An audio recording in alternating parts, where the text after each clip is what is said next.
Greetings, dear people of God at Trinity. First, I want to acknowledge the pain and the loss caused by the Atlanta shooting and by the Pope's ruling on same-sex marriage. There is deep pain in those two events, and I just want to honor that. And I sit down today to offer my weekly reflection, and it strikes me that it's now over a year since I began to do this. Little did we know. It's raining, or I would be sitting outside on my balcony. Incidentally, to certain parishioners who noticed, I still never sweep off the oak leaves. This week I have been more aware of aging than usual. There was a poignant and so touching photo of my mother. You remember her, the dancer. She has always been the most dedicated sender of thank you notes and birthday cards, but she's gotten too confused to really send them anymore. But in the photo, she's proudly displaying the card she is still able to create due to the gentle wisdom of her miraculous caregiver who has provided her with stickers and markers to do the trick, as she would say. My husband, Michael, just had a partial knee replacement, which went well, thank you, but now he is struggling with insomnia, a common experience in this pandemic year and its torture. My own memory, sometimes in rather humorous ways, but other times in horrifying ways, just completely escapes me. This week I forgot that dear Carolyn Emerson, a longtime parishioner at Trinity who's coming to the end of this life, was married by my father at All Saints by the Sea. How could I forget that? It was the way we first connected, and yet I did. Perhaps this happens to you, or you can't imagine it happening yet.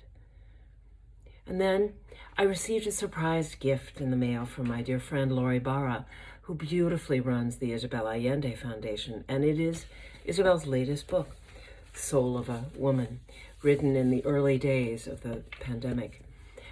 I commend it to you. You will dog-ear and underline many parts. The book begins. When I say that I was a feminist in kindergarten, I am not exaggerating. As a self-proclaimed feminist, Isabel writes a passionate, inspiring, challenging, honest, incredibly funny meditation on what it means to be a woman. Acknowledging how privileged she is, she writes, "My old age is a precious gift. My brain still works. I like my brain. I feel lighter. I am free of self-doubt, irrational desires, useless complexes, and other deadly sins that are not worth the trouble. I am letting go, letting go." I should have started earlier.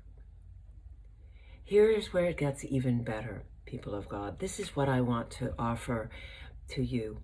She goes on, "I have chosen a simpler life with fewer material things and more leisure, fewer worries and more fun, fewer social commitments and more true friendship, less fuss and more silence."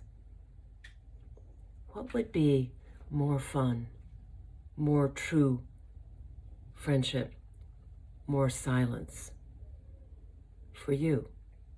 What would it be like? This is a time for reflection. This time as things change. When we say we want to get back to normal, but we know we shouldn't, nor can we. So Isabel asks, what kind of world do we want? We want the kind of world where peace, empathy, decency, truth, and compassion prevail. Above all, we want a joyful world. It's not a fantasy, it's a project. Together we can achieve it. People of God, let us work together on this project to create a more joyful world. As Jesus said, "I come that you might have life and have it abundantly." Blessings.